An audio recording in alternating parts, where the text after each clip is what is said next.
हर हर महादेव। नमस्कार। मेरे YouTube channel श्रद्धा में आप सभी लोगों का हार्दिक स्वागत है। उम्मीद करती हूँ कि आप सभी सुखी और स्वस्थ होंगे, भगवान भोलेनाथ की भक्ति में व्यस्त होंगे। तो आइए आज के इस वीडियो के माध्यम से हम जानते हैं शिव महापुराण संहिता 2 के द्वितीय खंड के 10वें अध्याय के बारे में, जिसमें ब्रह्मा विष्णु संवाद के बारे में बताया गया है। ब्रह्मा जी बोले, नारद, काम के चले जाने पर श्री महादेव जी को मोहित कराने का मेरा अहंकार गिरकर चूर चूर हो गया, परंतु मेरे मन में यही चलता रहा कि ऐसा क्या करूं जिससे महात्मा शिव जी स्त्री ग्रहण कर ले। यह सोचते सोचते मुझे विष्णु जी का स्मरण हुआ। उन्हें याद करते ही पीताम्बरधारी श्रीहरि विष्णु मेरे सामने प्रकट हो गए। मैंने उनकी प्रसन्नता के लिए उनकी बहुत स्तुति की। तब विष्णु जी मुझसे पूछने लगे कि मैंने उनका स्मरण किस उद्देश्य से किया था। यदि तुम्हें कोई दुख या कष्ट हो तो कृपया मुझे बताओ, मैं उसे दुख को मिटा दूंगा। तब मैंने उनसे कहा, हे केशव, यदि भगवान शिव किसी तरह पत्नी ग्रहण कर ले, अर्थात विवाह कर ले, तो मेरे सभी दुख दूर हो जाएंगे, मैं पुनः सुखी हो जाऊंगा। मेरी यह बात सुनकर भगवान मधुसूदन हंसने लगे और मुझे ब्रह्मा का हर्ष बढ़ाते हुए बोले, हे ब्रह्मा जी, मेरी बातों को सुनकर आपको सभी भ्रमों का निवारण हो जाएगा।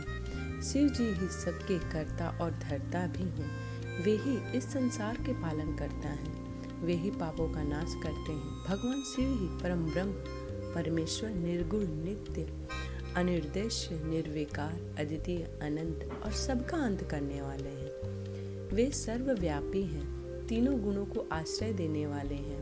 ब्रह्मा, विष्णु और महेश नाम से ही प्रसिद्ध रजोगुण, तमोगुण, सत्वगुण से दूर एवं माया से रहित है। भगवान शिव योग परायण और भक्त वत्सल हैं। हे विधे, जब भगवान शिव ने आपकी कृपा से हमें प्रकट किया था, उस समय उन्होंने हमें बताया था कि यद्यपि ब्रह्मा, विष्णु और रुद्र तीनों मेरे ही अवतार होंगे, परंतु रुद्र को मेरा पूर्ण रूप माना जाएगा। इसी प्रकार देवी उमा के भी 3 रूप होंगे। एक रूप का नाम लक्ष्मी होगा और वह श्री हरि की पत्नी होंगी। दूसरा रूप सरस्वती का होगा, वे ब्रह्मा जी की पत्नी होंगी। देवी सती उमा का पूर्ण रूप होंगी, वे ही भावी रुद्र की पत्नी होंगी। ऐसा कहकर भगवान महेश्वर वहां से अंतर्ध्यान हो गए। समय आने पर हम दोनों का, ब्रह्मा विष्णु का विवाह देवी सरस्वती और देवी लक्ष्मी से हुआ। भगवान शिव ने रुद्र के रूप में अवतार लिया। वे कैलाश पर्वत पर निवास करते हैं। जैसा कि भगवान शिव ने बताया था कि रुद्र अवतार की पत्नी देवी सती होंगी, जो साक्षात शिवा रूप हों। अतः तुम्हें अनेक अवतरण हेतु प्रार्थना करनी चाहिए।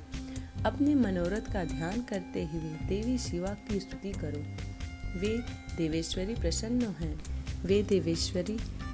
होने पर तुम्हें दर्शन अवश्य देंगी और सारी परेशानियों और बाधाओं को दूर कर देंगी। इसलिए तुम सच्चे हृदय से उनका स्मरण कर उनकी स्तुति करो। यदि शिवा प्रसन्न हो जाएंगी तो वे पृथ्वी पर अवतरित होंगी। वे इस लोक के मनुष्य की पुत्री बनकर मानव शरीर धारण करेंगे।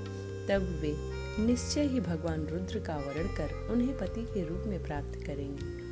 तब तुम्हारी सभी इच्छाएं अवश्य ही पूर्ण होंगी। अतएव तुम प्रजापति दक्ष को यह आज्ञा दो कि वे तपस्या करना आरंभ करें। उनके तप के प्रभाव से ही पार्वती देवी सती के रूप में उनके यहाँ जन्म लेंगी। देवी सती ही महादेव को विवाह सूत्र में बांधेंगी। शिवा और शिव जी दोनों निर्गुण और परम ब्रह्म स्वरूप हैं और अपने भक्तों के पूर्णतः अधीन हैं। वे उनकी इच्छा अनुसार कार्य करते हैं। ऐसा कहकर भगवान श्री हरि विष्णु वहां से अंतर्ध्यान हो गए। उनकी बातें सुनकर मुझे बड़ा संतोष हुआ, क्योंकि मुझे मेरे दुखों और कष्टों का निवारण करने का उपाय मालूम हो गया था। इस प्रकार शिव महापुराण संहिता 2 के द्वितीय खंड का 10वां अध्याय समाप्त होता है। उम्मीद करती हूँ कि आज की यह वीडियो आप लोगों को पसंद आई हो। वीडियो पसंद आई हो तो वीडियो को लाइक करें, शेयर करें और इसी प्रकार की वीडियोस को प्राप्त करने के लिए चैनल को सब्सक्राइब करना ना भूलें। मिलते हैं अगले अध्याय में, तब तक के लिए हर हर महादेव।